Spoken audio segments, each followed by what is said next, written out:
Aujourd'hui, on est là pour faire le bilan de Spark Riders 3000 une petite année après sa livraison et pour jauger de la plus-value de son extension Galactic Modules dont la campagne se termine dans quelques jours.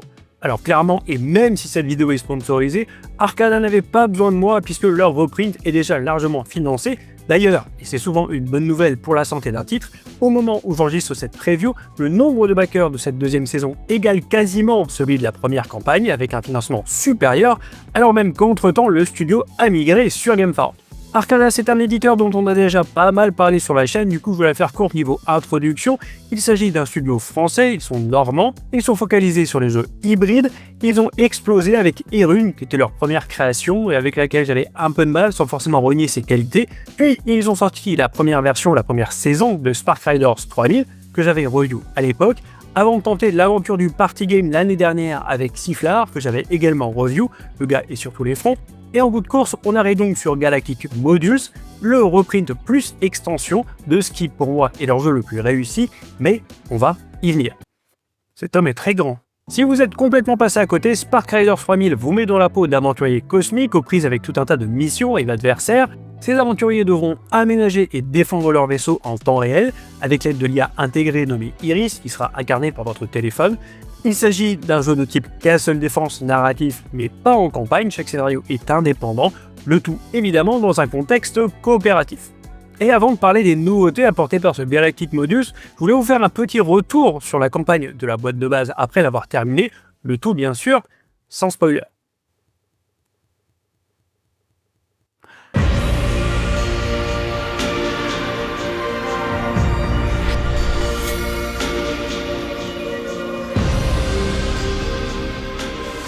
Je ne vais pas vous faire l'injure de vous expliquer pour la énième fois les règles de Spark Riders 3000. D'ailleurs, si vous les connaissez déjà, vous pouvez passer directement au chapitre suivant. Pour les autres, je vous propose un rapide survol des concepts de ce jeu de société qui, bien qu'il soit accessible, propose des défis parfois musclés. Nous voici donc à bord du Spark sur ce magnifique tapis officiel.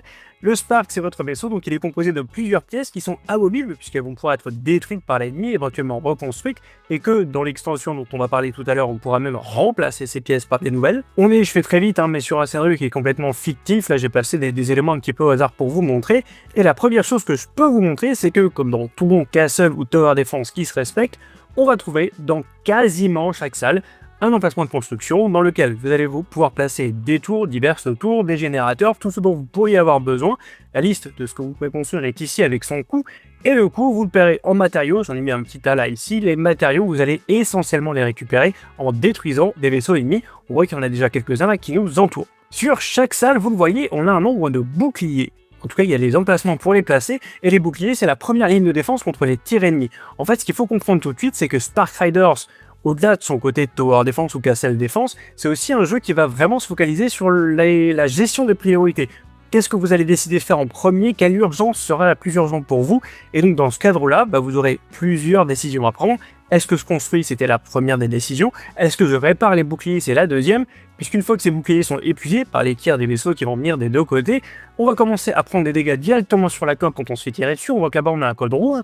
Et c'est si on continue à prendre des dégâts sans réagir, c'est-à-dire sans réparer et sans abattre l'ennemi, qu'on va tout simplement perdre une pièce du vaisseau. Sachant que quand le Nexus ou le cockpit sont détruits, c'est la fin de la partie. Dans l'essentiel des scénarios dans Spark Riders 3000, votre objectif ce sera d'atteindre un point B, d'aller d'un point A à un point B, de parcourir une certaine distance, et à la fin de chaque tour, en fait, votre vaisseau va parcourir une certaine fraction de cette distance, ce sera affiché sur l'application.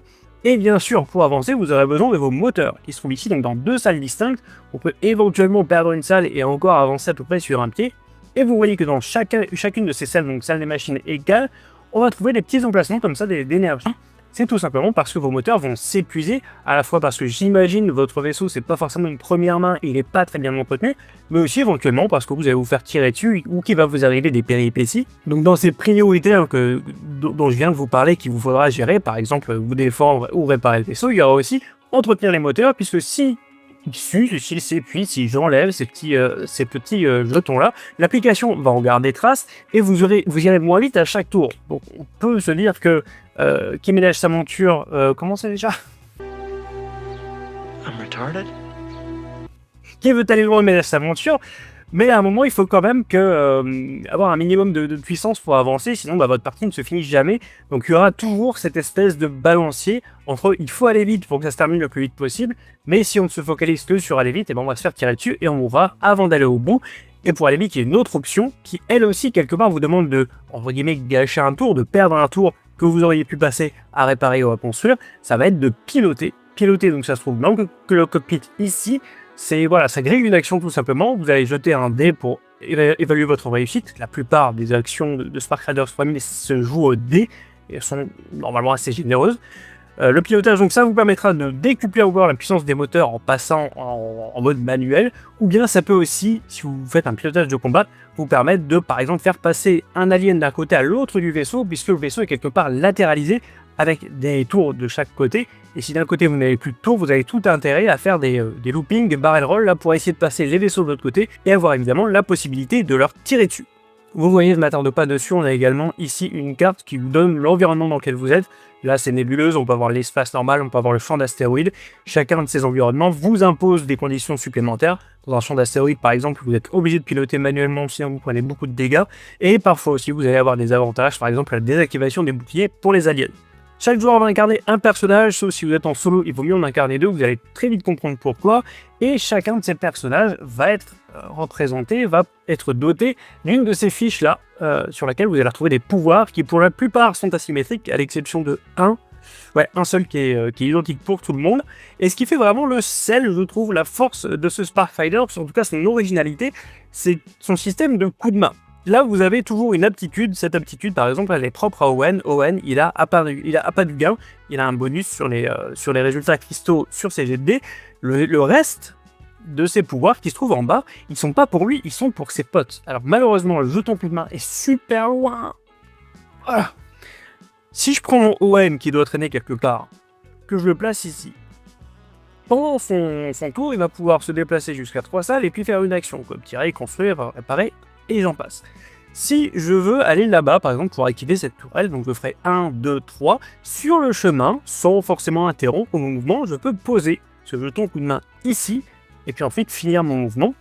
Et ça représente un petit peu la simultanéité des actions, c'est-à-dire qu'en fait, en passant par ici et en me rendant à cette tour, j'aurais aidé mon pote Karl là, qui était là. En passant, j'aurais dit tiens, je t'appuie là, je te fais un café, qu'est-ce que tu veux? C'est ça le principe, c'est en me déplaçant, en faisant ce que je fais, je peux aider mes potes grâce donc à ses pouvoirs propres.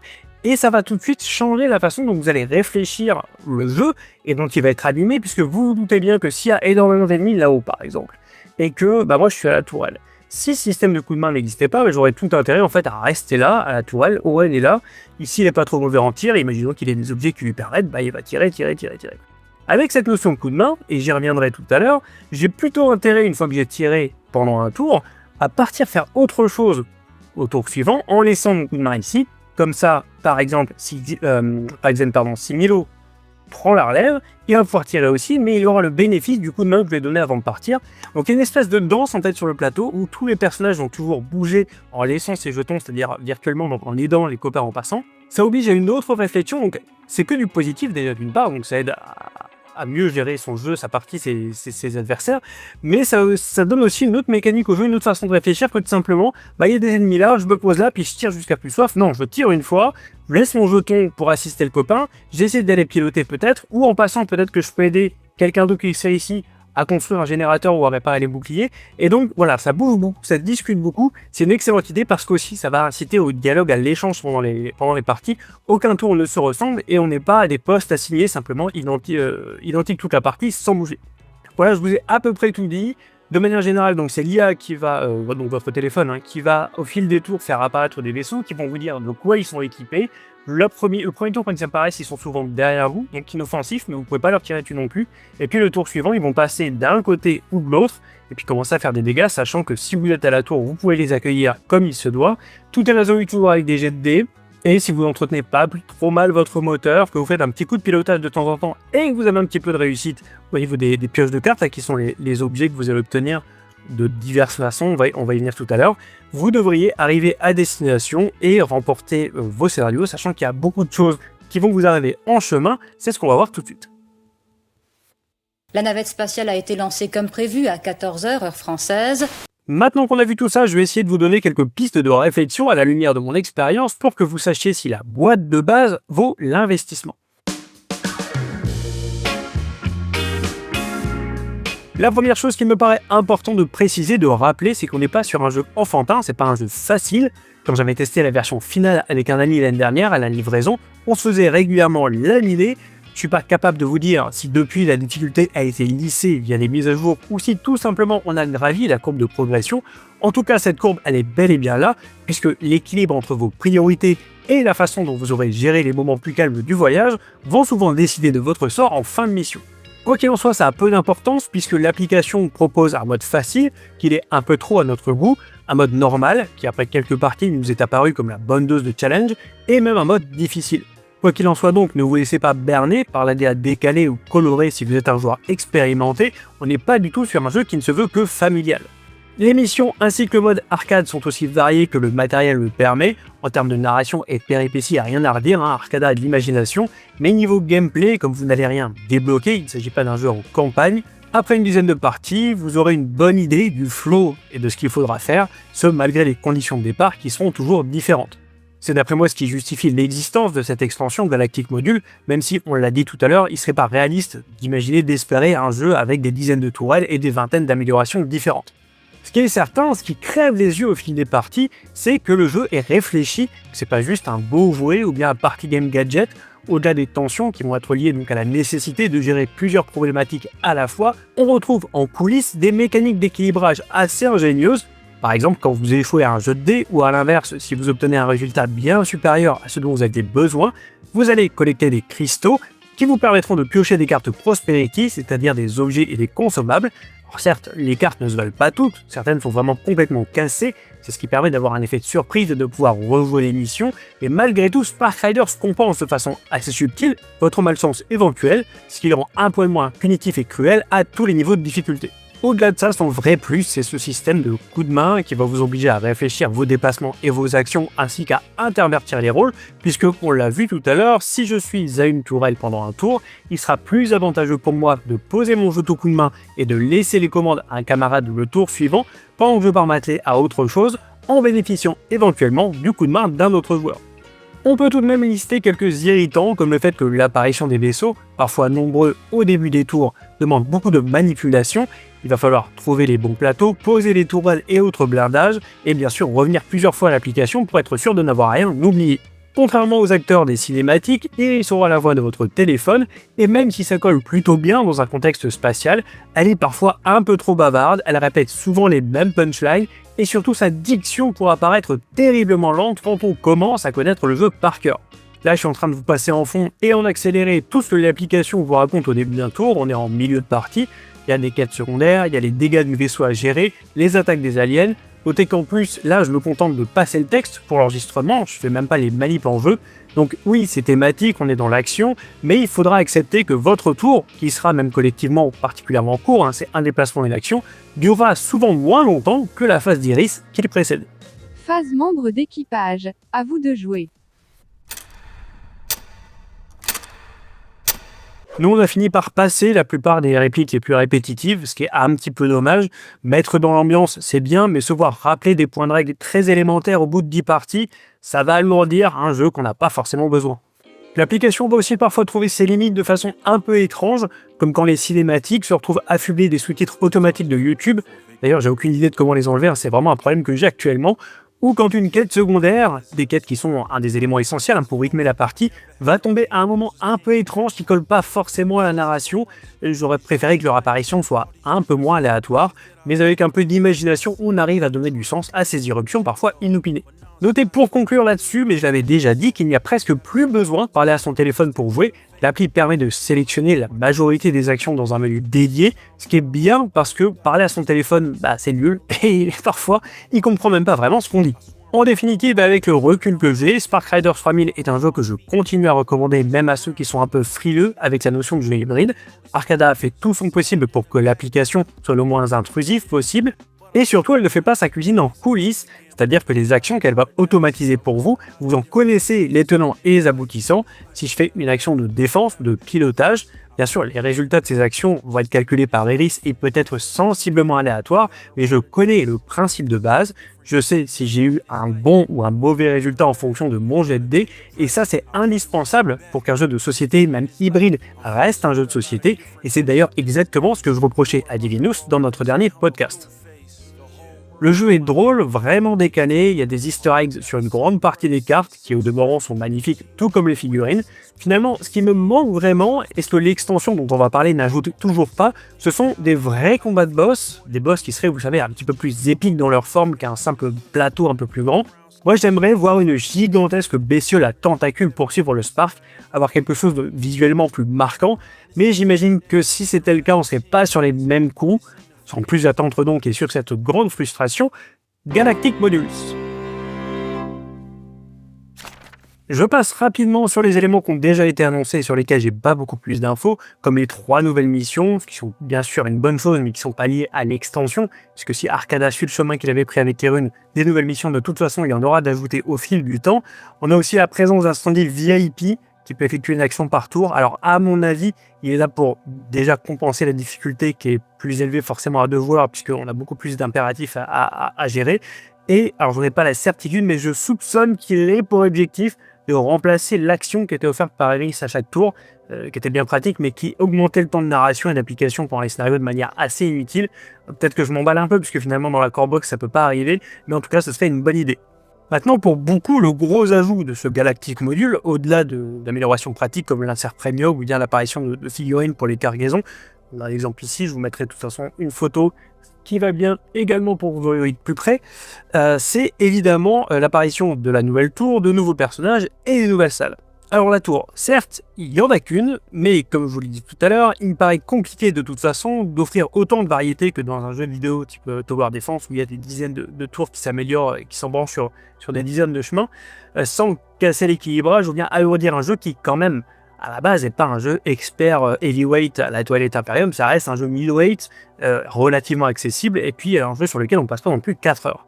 Cette tour, donc, elle est de technologie Alien, donc idem, j'ai une photo à vous montrer, je vous en fais un petit zoom ici pour que vous la voyez en mouvement, et elle va vous servir, si j'ai bien compris et si j'ai les mêmes infos que vous, à absorber en quelque sorte les boucliers ou le blindage du vaisseau pour obtenir des améliorations. Ça veut dire qu'elle aurait une notion de risk-reward, c'est-à-dire on ne détruira certainement pas le vaisseau avec ça, mais si on arrive à temporiser ce vaisseau assez longtemps, peut-être qu'on peut donner, je ne sais pas, des matériaux ou d'autres choses qui vont nous permettre de grandement améliorer le vaisseau avant de détruire notre ennemi. Et en parallèle de ça, alors il y a une chose dont certains vétérans du Tower Defense, moi y compris, se plaignaient dans la version de base qu'on voit ici, c'était le manque d'emplacement pour les tours. On a finalement très peu, vous voyez qu'il y a des salles qui n'en sont même pas dotées, et on a surtout, en plus, des salles comme l'observatoire ici, qui ne servent à rien. C'est-à-dire, à part encaisser des dégâts avec les boucliers et puis placer quelque chose dessus, la salle en elle-même n'a pas d'utilité. Et ça va changer grâce à 6 nouvelles salles qui vont enfin nous permettre de customiser notre Spark. Alors je les ai pas là, j'ai que quelques figurines comme envoyé en vitesse, je peux pas tout vous montrer. Donc ça va aller, vous l'avez vu sur la page de la campagne, du cockpit amélioré qui permettra de détecter les ennemis à la cafétéria où on pourra stocker des dés, ce qui me paraît une option assez intéressante, parce que généralement on ne jette qu'un dé, et parfois on est déçu. Il y a aussi une salle avec plus de hauteur. Bref, pour moi, c'est l'ajout majeur de ce Galactic Module, puisque je vous le disais, à mon sens, l'ennemi numéro 1 du jeu de base, c'était la répétitivité des stratégies, des possibilités. Là, on arrive enfin à quelque chose d'un petit peu plus personnalisable. On pourra enlever ça et mettre une salle qui me paraît plus appropriée, plus utile à la place. Et ça permettra, selon la mission, déjà de s'adapter et puis éventuellement de construire le vaisseau de Nora. Il y a aussi ce petit côté construction architecte qui est toujours très présent dans ces jeux-là. Alors je vous évoque également les 2 personnages Frog et Phil. Malheureusement, mon Phil, il est arrivé, alors malgré le soin qui avait été apporté au packaging, il est arrivé en morceaux, donc Rip Phil.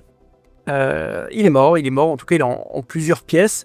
Ce Phil-là, il va avoir une vraie grosse utilité pour moi. Il y a des coups de main, alors j'ai pas les fiches avec moi, qui sont assez basiques, qui vont permettre de relancer ou de faire relancer un dé puis de garder le résultat qu'on veut, ce qui existe déjà dans certaines des cartes Prosperity, mais ce qui va vraiment le rendre intéressant, et je pense que c'est pour ça d'ailleurs que le reste de son kit est assez neutre, assez peu excitant, c'est qu'il va pouvoir copier le coup de main de n'importe lequel de ses congénères, ce qui veut dire que dans une partie surtout à 3+, on pourrait envisager ce fil en un seul morceau, qui galoperait finalement pour distribuer les bonus à qui en a besoin, et qui, occasionnellement, évidemment, ferait une action par-ci par-là, mais qui serait surtout là pour aller distribuer le coup de main de Milo ici à Karl sans qu'ils aient à courir ou à se croiser, et ça me paraît donc assez intéressant stratégiquement. Frog, quant à lui, Frog Galar, jolie la figurine, elle est assez belle, elle est assez grosse par rapport aux autres. Donc lui, il est très axé aussi en technologie alien, ça fait partie de tout ce lore, toute cette narration de la Vextension. Il va vous permettre, c'est un petit peu le pendant alien de Karl, c'est-à-dire que si vous le placez sur une salle où l'emplacement de construction est vide, et il va entre guillemets jouer le rôle d'une tourelle alien, il va effectuer un tir qui sera un tir de tourelle alien, il va aussi avoir certains bonus sur les tirs de réaction, et puis il pourra même, à son niveau maximum, quand il aura débloqué son coup de main 3, ajouter un dé de n'importe quelle sorte à n'importe quelle action pour un de ses compagnons. Enfin, et c'est une exclusivité de la chaîne au moment où j'enregistre cette vidéo, je suis en mesure de vous donner les effets des nouveaux environnements, ce qu'on trouve ici là, qui ont été débloqués pendant la campagne, ceux qui font donc leur apparition dans les nouvelles missions, et vous vous en doutez peut-être, si vous avez déjà la boîte de base, il n'y aura pas que des trucs sympas. Donc on a vu la glace éternelle. Alors notez bien sûr que tout ce qui a été affirmé là, décrété là, c'est pas ancré dans le marbre, ça va encore être travaillé pendant les mois de développement, et il y a des petites subtilités qui pourraient changer quand vous recevrez votre boîte. La carte éternelle, donc en théorie, a priori, vous allez perdre un mouvement par tour de déplacement avec vos personnages, ce qui, je pense, est la plus grosse punition possible dans un jeu comme ça, d'être ralenti. Pourtant, le vaisseau est pas grand, mais avec 2 cases au lieu de 3, on a déjà beaucoup de mal à aller d'une passerelle à l'autre. On pourra s'en défaire au prix de quelques cristaux, mais évidemment, si vous venez de les dépenser avant d'entrer dans une zone de glace éternelle, je vous souhaite une bonne journée. Dans l'environnement de protection alien, je vous le donne en mille, vous ne pourrez pas attaquer les aliens. Il va vous en coûter une poignée de composants, de matériaux pour vous débarrasser de cet effet, mais comme je l'ai dit juste avant, si vous êtes pris de court parce que vous venez de dépenser pour autre chose, il vous reste plus qu'à se serrer les dents et puis à réparer le vaisseau, puisque vous serez quasiment obligé de sortir de cette zone avant de pouvoir faire quoi que ce soit. Heureusement, on aura aussi des environnements moins hostiles, puisque au marché, par exemple, vous pourrez très logiquement acheter des cartes Prosperity, mais surtout, et ça va soulager beaucoup des gens qui étaient parfois frustrés par une pioche malheureuse, vous pourrez échanger les cartes Prosperity contre une nouvelle. Alors ce sera du ratio de 2 pour 1, évidemment ce sera pas magique, mais si vous récupérez, ce qui m'est déjà arrivé, un équipement qui est la copie conforme de votre pouvoir ou que vous avez en double, ça vous permet de faire un petit peu de troc et puis de repartir à neuf avec des choses plus intéressantes. Enfin, il y avait les ruines stellaires, et les ruines stellaires, ça va vous permettre de récupérer un composant à chaque tour, en plus de bénéficier d'une réduction sur les coûts de construction. Alors cet environnement-là, clairement, je vous le dis, pas face à face, mais de bas en haut, là, vous qui êtes là qui me regardez, il est trop beau pour être vrai. Je vois pas comment Arcada pourrait être aussi généreux avec ses joueurs. Donc à mon avis, si vous entrez dans les ruines stellaires, c'est que ce qui vous attend derrière, ce sera vraiment pas tendre avec vous, puisque généralement, l'éditeur n'est pas si généreux dans son jeu, et on est plutôt à serrer les dents qu'à avoir des réductions en tous sens. Voilà, je me téléporte à mon bureau pour vous remercier d'avoir suivi cette review de Spark Riders 3000 et de Galactic Modules, dont la campagne est encore en cours sur GameFound au moment où j'enregistre cette vidéo. On se retrouve très vite pour parler d'un autre jeu de science-fiction par un autre éditeur français. D'ici là, je vous souhaite de beaux voyages. Salut!